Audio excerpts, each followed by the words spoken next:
I would like to say I'm here on special appearance. No, I think I have some rights here. That I'm a living soul. I am not the straw man of the all caps. Okay. We'll get to that in a moment. So but I am waiving the time. I am not waiving any of my rights. Ma'am. What statutes or what law or what are you saying here are the charges? Because this does not match. Sorry, I have cotton mouth so bad. It's really quite simple. When you have an order to show up for court and you turn in a cut up piece of paper of it to say you're refusing to attend, that this is what happens next. That's pretty simple.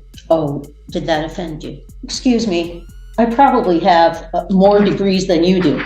This courtroom scene quickly escalated into a chaotic situation, with the individual repeatedly interrupting proceedings and asserting arguments that hold little weight under the law. Statements about refusing to consent or claiming complete independence from legal authority created a highly tense environment, challenging the normal flow of the court.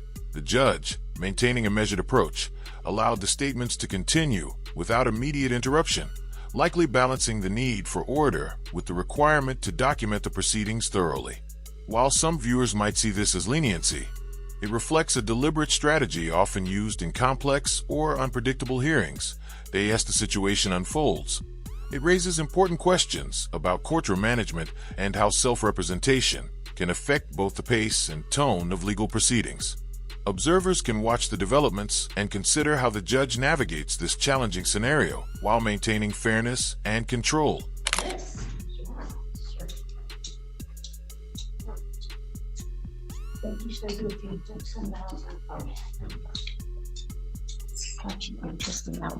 All right, good morning. We are on the record in the 89th District Court for the County of Sheboygan. We're conducting the physical hearing upstairs in the circuit courtroom. It's being clerked by the 89th District Court staff down in that courtroom. And we're here in the case of In re Beth Bridgman on a contempt matter.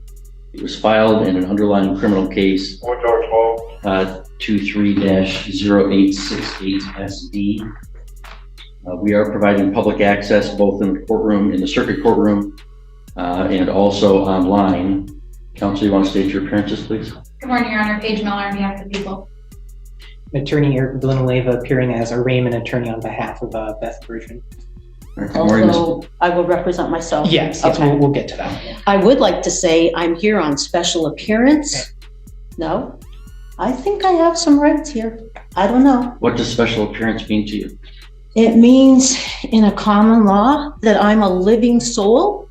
I am not the straw man of the all caps. And you'll have an opportunity at a later time. Please just take a seat. I've never seen those opportunities come back around. Thank you. Okay. We'll get to that in a moment. So but I am waiving not the time. I am not waiving any of my Ma'am, rights. Ma'am. It looks like a significant jail sentence could be on the horizon in this case, and many observers are already speculating about the outcome. Watching the proceedings live, it's clear that the individual has chosen to represent herself and is no longer actively contesting certain aspects of the process. This approach has captured the attention of viewers and legal commentators alike, raising questions about strategy and preparation. Some courtroom observers have noted a pattern among self-represented individuals who appear almost resigned to the outcomes they face, creating a tense and unpredictable dynamic. It's a reminder of how high the stakes are when navigating legal procedures without professional guidance, that I'm curious to hear your predictions about how this will play out. What do you think the final outcome might be? And what lessons can be drawn from the approach she's taking in court? Drop your thoughts in the comments as we continue following the case. Okay, thank you. And Ms. Bridgman, you're free to stand or sit, whichever you're more comfortable with. I don't know how I would pull a chair up, so thank you. Well, if you want to sit there, I have no problem. All right. Thank you. All right, well, Ms. Bridgman, you're here for an arraignment on 2 allegations of contempt. So I have to advise you of what those are. The first was an order to show cause that I signed on December 13th, 2023, which alleges that you are in criminal contempt of court for the unauthorized practice of law and for preventing the defendant, Seth Flores, from meeting with the Michigan Indigent Defense Commission attorney prior to his arraignment. We scheduled that for a show cause hearing on December 20th. You did apparently appear in the courthouse that day and turned in a copy of the show cause cut into strips with the red lettering on it says your offer to contract is not accepted. And then you did not appear at that show cause hearing. So therefore I signed a warrant for your arrest for that non-appearance. So that warrant alleges that you are in criminal contempt for failing to appear at that show cause. So, Failing to appear for order to show cause on Wednesday, December 20th, 2023 at 11 a.m. for preventing defendant Seth Miguel Thomas Flores from meeting with MIDC attorney prior to his arraignment. So those are the two contempt citations pending against you. You have the right to have a hearing on both of those allegations, where your contempt would need to be proven beyond a reasonable doubt. You have the right to present evidence in your own defense and cross-examine and challenge any of the evidence presented against you. You have the right to an attorney. If you qualified and requested, you have the right to an attorney appointed at public expense. The MIDC provides an attorney for your arraignment today, just as a courtesy and as required by a what is statute. MIDC? Michigan Indigent Defense Commission. You also, of course, have the right to represent yourself. Do you know, well, first, do you comprehend the penalties? Oh, I'm sorry, I didn't tell you. So both those contempt citations, if you are found to be in contempt or you admit to being in contempt, you could be punished by up to 93 days in the county jail and or a fine of $7,500 or both. That's the fine. That's the maximum penalty for both of the contempt citations. Choosing to feign ignorance in this type of legal setting is rarely effective, acting as though one doesn't understand the rules, especially when it involves official court documents, does little to help a case and can create further complications. Ignoring or mishandling documents, no matter the intention, is not considered a legitimate legal defense. Court procedures require attention, comprehension, and respect for the rules, and failing to engage seriously can work against anyone representing themselves. Actions that might seem minor, like mishandling paperwork, are taken seriously by the court because they can disrupt the process and delay justice.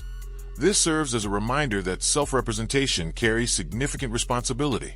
Every decision and action in the courtroom can have consequences, and approaching the process with clarity and preparation is essential for navigating it successfully.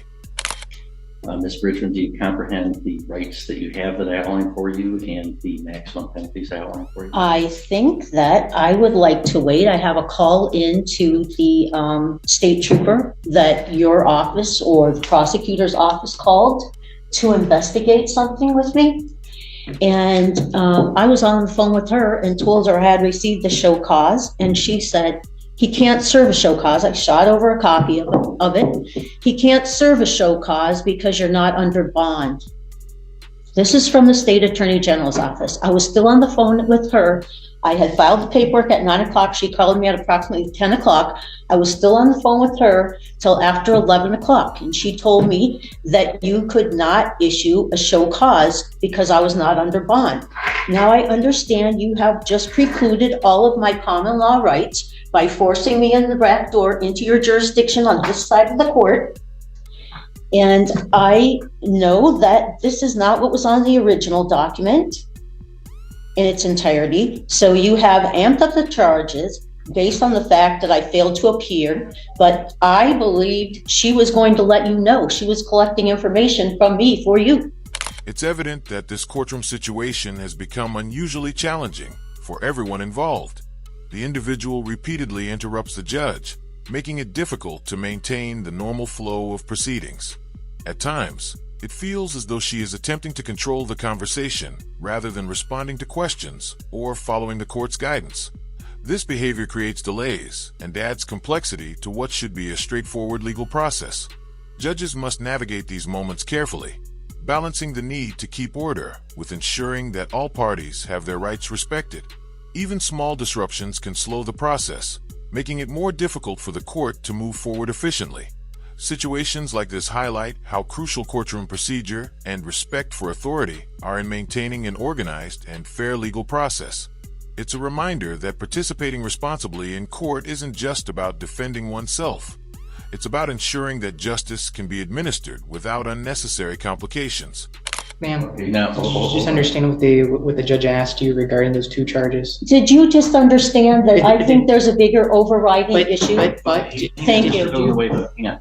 Thank I'm you. not gonna have this, I'm going to fire him, actually, so thank you very much, because I will represent myself.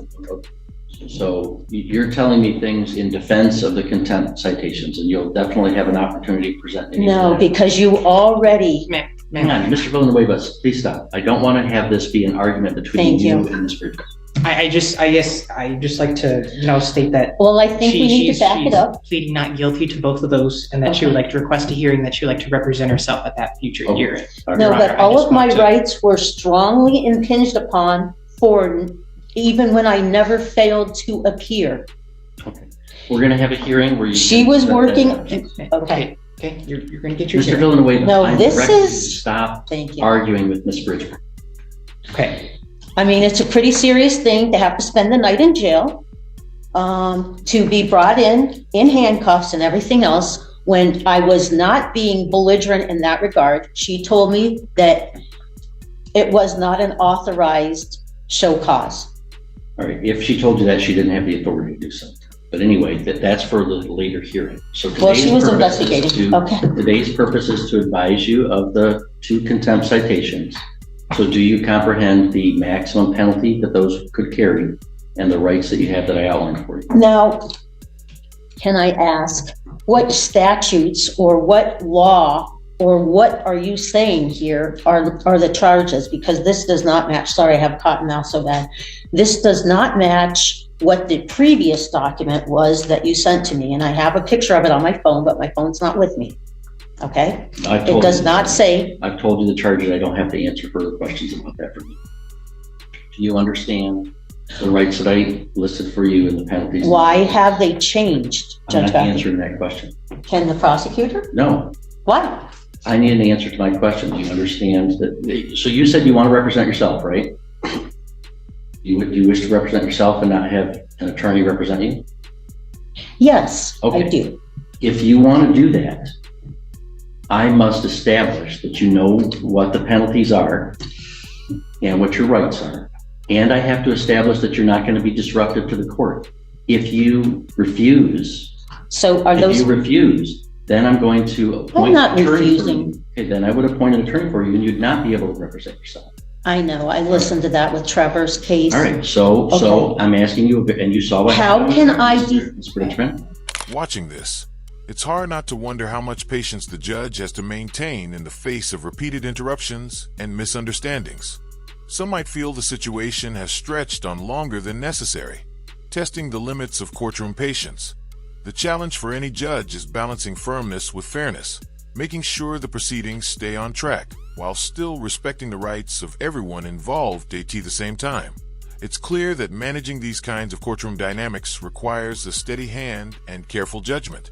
The pace of the hearing may seem slow, but it's often intentional, giving the individual a chance to fully understand the charges and process before moving forward.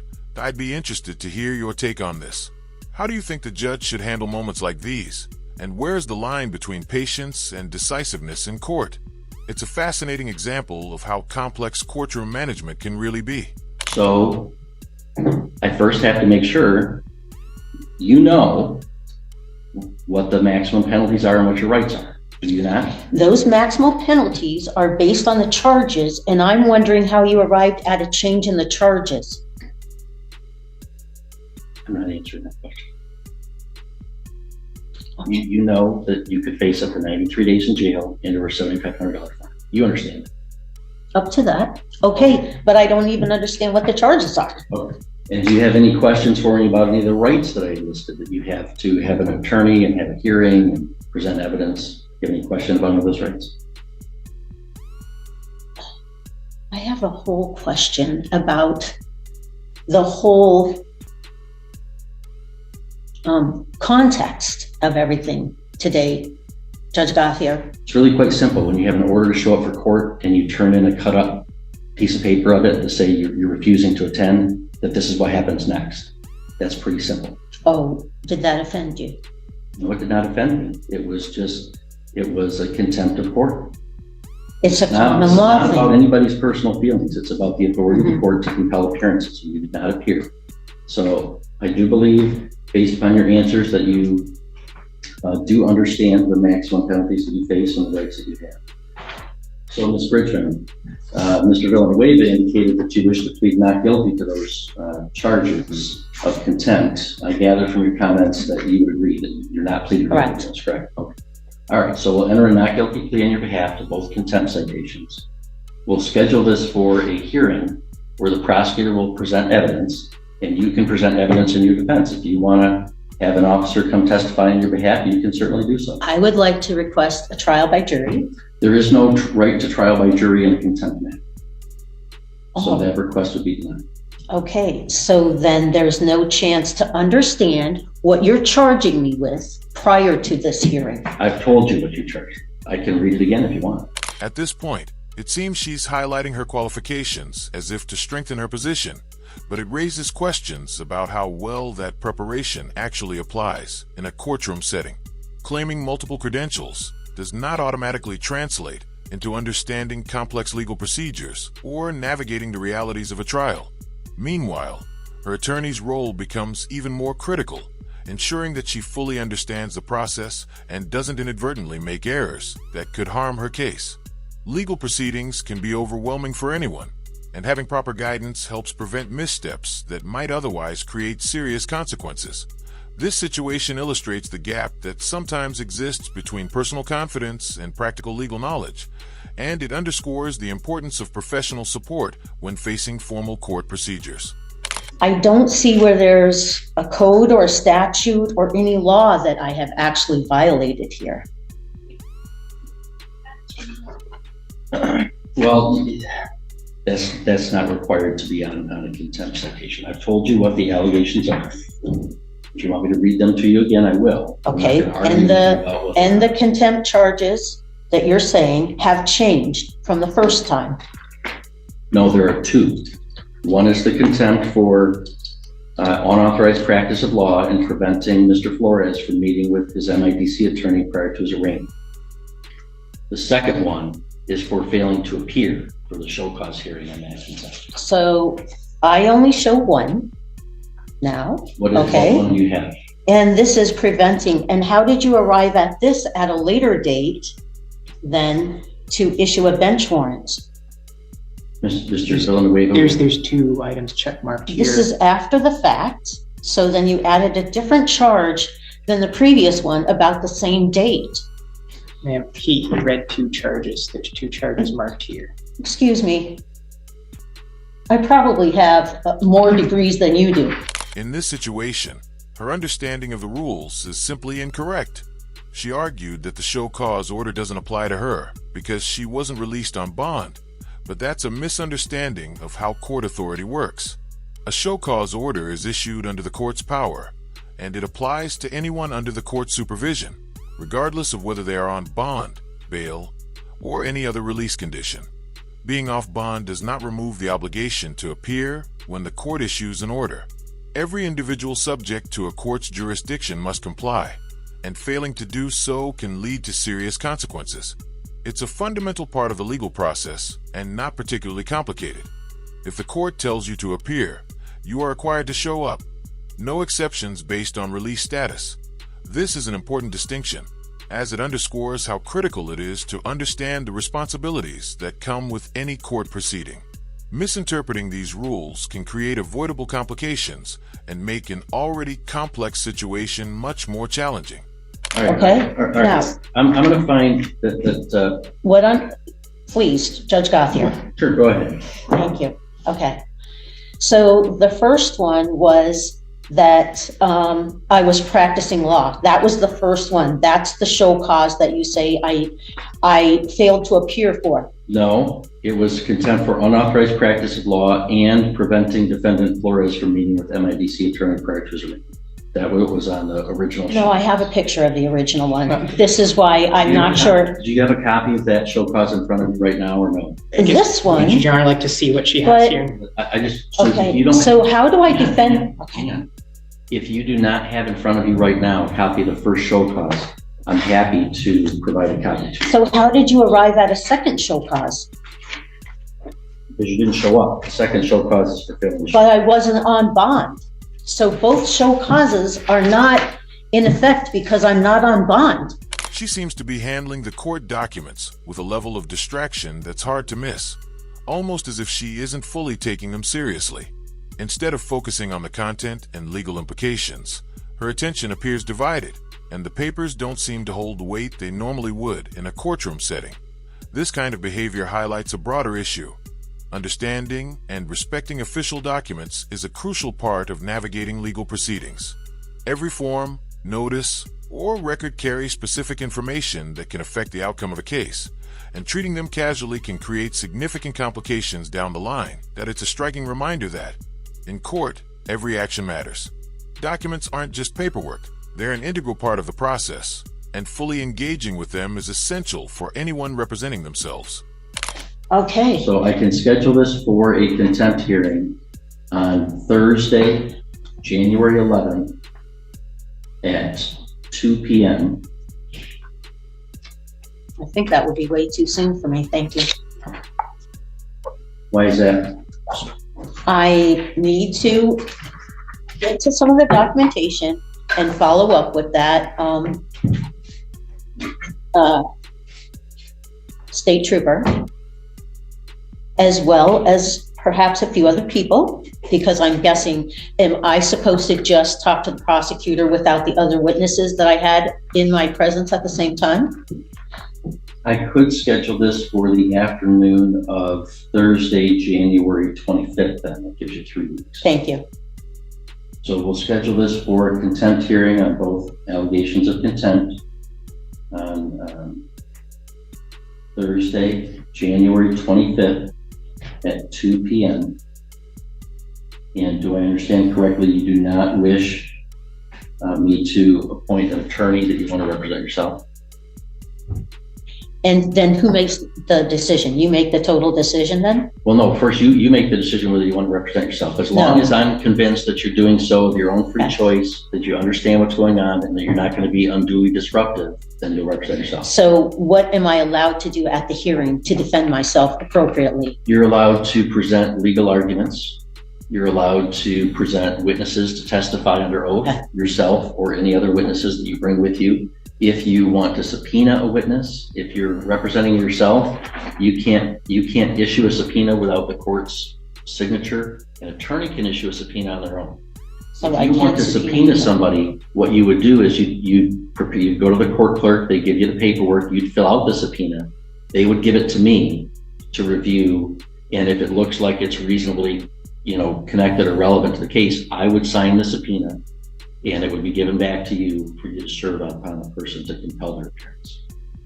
I did not even get to watch the video that day because I was still on the phone with the trooper. And then people told me after I went up for Christmas that there was maybe a bench warrant, that you had issued a bench warrant.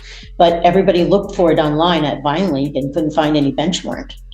So I was not trying to. I thought that trooper had told you what she told me, that I wasn't on bond, so I couldn't have a show cause. Okay, well, that's all going to be sorted out at the hearing. Okay, we don't have to sort all that out today. Well, that's a lot of overnight in being arrested downtown and everything for a misunderstanding that I would like to. Mr. Richmond, Okay, I get it, Judge Gothier. I know what happened. You're not fooling me. I've got the show cause that you apparently cut up into little strips and wrote. Yeah, but I brought it at 9 o'clock because do you know that that's actually a common law practice? It almost seems as though she's imagining this courtroom situation as something lighthearted or playful, as if representing herself is an exciting activity rather than a serious legal responsibility. Her demeanor gives the impression that she views the process as a personal experiment or a moment of novelty, completely detached from the weight of what's actually happening. But this environment is far from a casual setting. This isn't a classroom break, a hobby, or a chance to test out a new role for fun. This is an official court proceeding with real consequences on the line. Self-representation requires focus, preparation, and a full understanding of legal procedures, none of which appear to be reflected in her current approach. The contrast between her attitude and the seriousness of the situation makes the entire scene even more striking, and it raises important questions about how prepared she truly is for what comes next. And there are courts that recognize common law because sovereign people and people who take an oath of office can follow common law. All right, so the Not contempt the hearing codes on and both statutes. matters is scheduled for Thursday, January 25th at 2 p.m.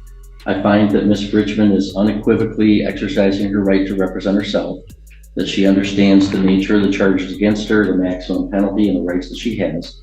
I find that although she certainly disagrees with the court procedures and processes, which is her right, that she's not being unduly disruptive to the court's business.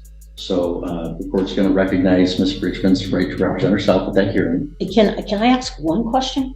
What are the parameters that you're going to decide is practicing law versus helping somebody maintain their unalienable rights? How would I delineate that in defense of myself? Well, that's a question of excuse me, that's a question of law that you can research before that day. And I said I'll entertain legal arguments. The prosecutor will have to prove beyond a reasonable doubt at that hearing that you did in fact practice law on that day. That's where then there's a risk to representing yourself, because an attorney, has access to and better training in researching the case law, interpreting what that is. The Michigan Supreme Court has issued some opinions about what that is. If you're representing yourself, you're going to have to find those on your own and make the argument as you see fit. If you want to hire an attorney, or if you want an appointed attorney, they would be able to fashion those arguments on your behalf.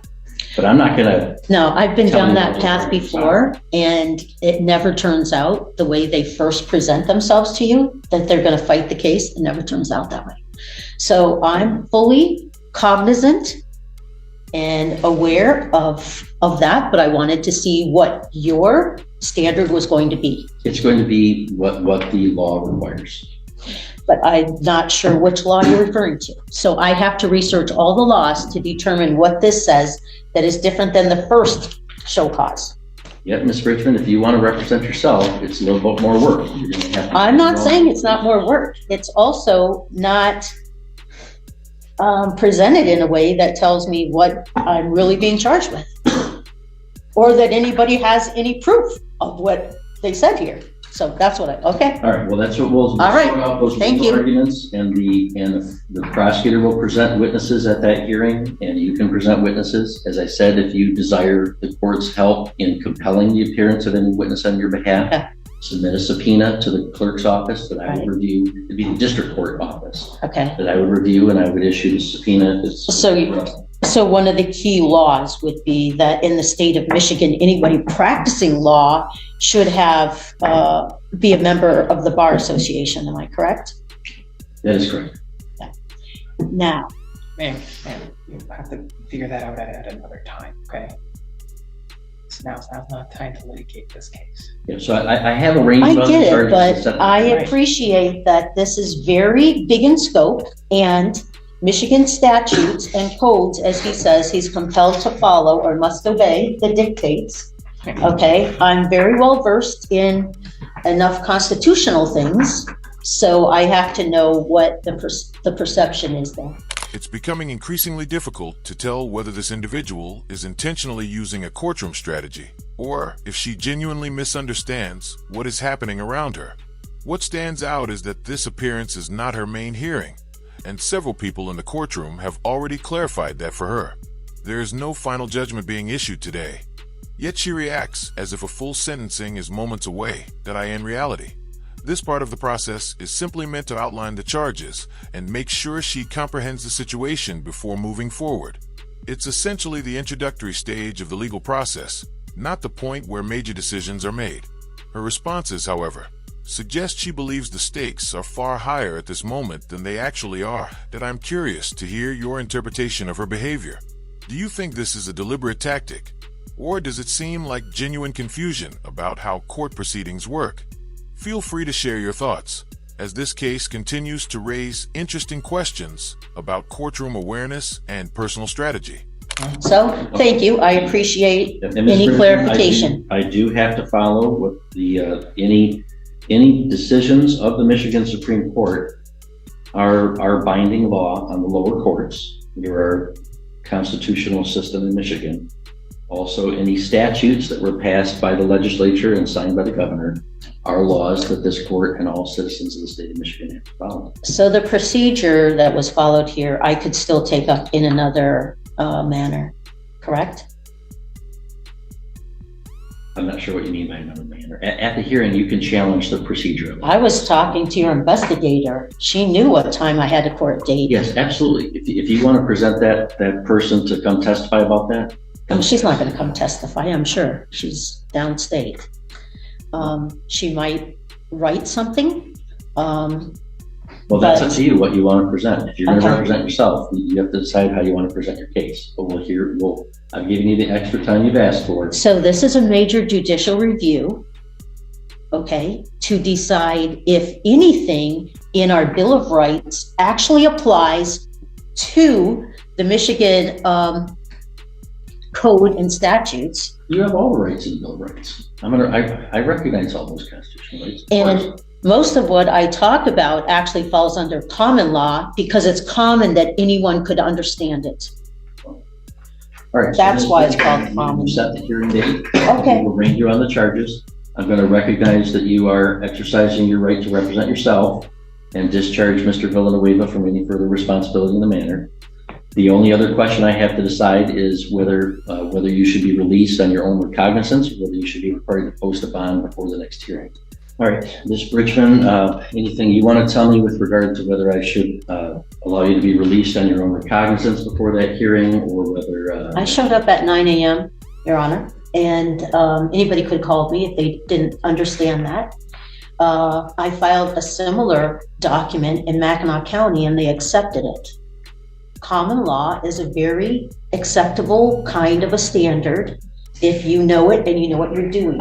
So maybe there'll be a chance that I can present some of these other avenues, because how does my country tell me to take an oath of office to defend the Constitution, but then I'm held to only codes and statutes of the Michigan legislative body, governor, and perhaps Supreme Court? Her confusion seems to come from not understanding how the Constitution actually works in relation to state authority.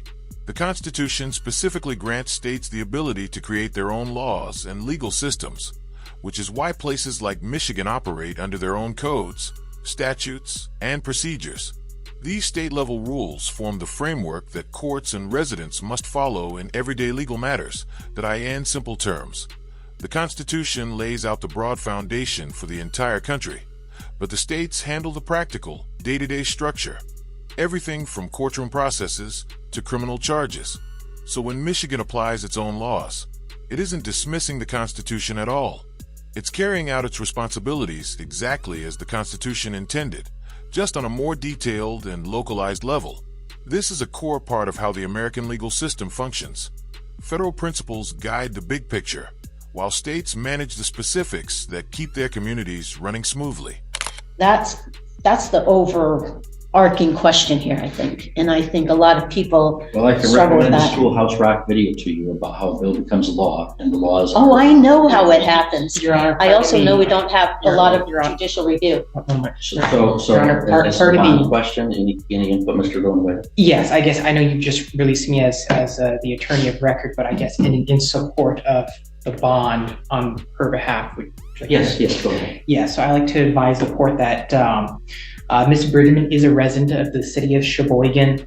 She advised that she's a former social studies teacher. She's presently collecting disability, so she informs me. I'm unaware of the status of if she has an automobile or anything. It's genuinely surprising to see how this situation unfolded. The same individual who insists the government holds no authority appears to be receiving disability benefits from that very system.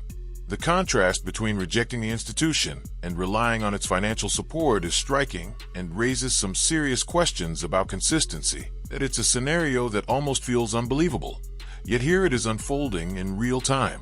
Claiming total independence from government oversight while still accepting monthly deposits creates a level of irony that's hard to ignore. Moments like this highlight how complex, and sometimes contradictory, these public declarations can be. Stories like this truly speak for themselves, and they continue to spark strong reactions from viewers and legal observers alike. I'm not aware of any known criminal history for Miss Bridgman, and she reports that she has no drug or alcohol issues. Granted, there's this allegation of not appearing at a previous hearing, and she was picked up, I believe, within the Sheboygan County for that. And so I advise that Your Honor. Oh, and one last thing, she's a politically active member in the community. She has audited an election previously, so I believe she's more or less, I guess, committed to this area, this local municipality. It seems unlikely that she would go anywhere, and how she would do that. And so, Your Honor, I would ask that you set reasonable bond for her release. Thank you. All right, thank you. Well, I don't believe that Ms. Bridgman poses any danger to public safety. I don't think she's a flight risk per se of fleeing from the jurisdiction. However, I do believe that she's a heightened risk of just flat out refusing to appear, as evidenced by the fact that she cut up the previous show cause into little strips and wrote that she wasn't accepting an offer. Well, they It wasn't didn't, an offer, it was an order sorry, to appear. They didn't And you actually can't have hand it to people me. just refuse to appear on orders to appear by saying, sorry, I don't want to. So I don't think that release on her own recognizance would be sufficient to secure her appearance. So I'm going to set bond in the contempt matter at $10,000 cash or surety of the full amount. There'll be no special conditions attached to it, however, just the standard conditions, Ms. Bridgman, that you have to make sure that we know. If you change we have to know your address, contact information. You can't violate any laws in the state of Michigan or any political subdivision thereof, and you must appear for all court appearances. so the whole bond thing keeps me under your jurisdiction, which I wouldn't have come into your court the same way today, except that you put me in jail, so I was forced to. That's the bond that I've set. So This is the struggle between keeping my oath to defend the Constitution and adhering. I've taken a similar oath, and I believe I'm going to today, Ms. Bridgman. So we'll see you on the 25th. We will look at the case law. That's right. All right, we'll adjourn.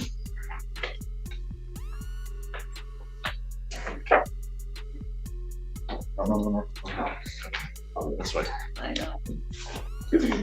She's only up here from North Carolina. Work with all you guys, That was honestly quite something to watch, and undeniably entertaining from start to finish. I'm curious to hear your thoughts as well, so feel free to share your reactions in the comments. The individual in this clip, acting as a self-proclaimed sovereign citizen, raised plenty of questions about whether the confusion was genuine or simply a performance for the moment.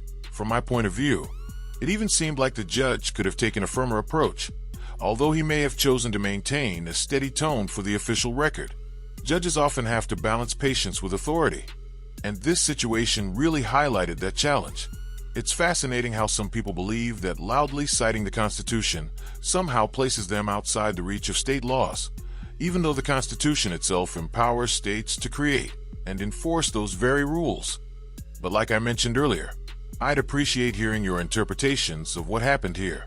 Your comments always add meaningful perspective and make these discussions far more engaging to cover. And of course, if you enjoy this type of courtroom analysis and breakdowns of unusual legal moments, remember to like and subscribe for more reporting and commentary. Thank you all for watching, for supporting the channel, and for being part of the conversation. I'll be back with another case soon. Take care and stay informed.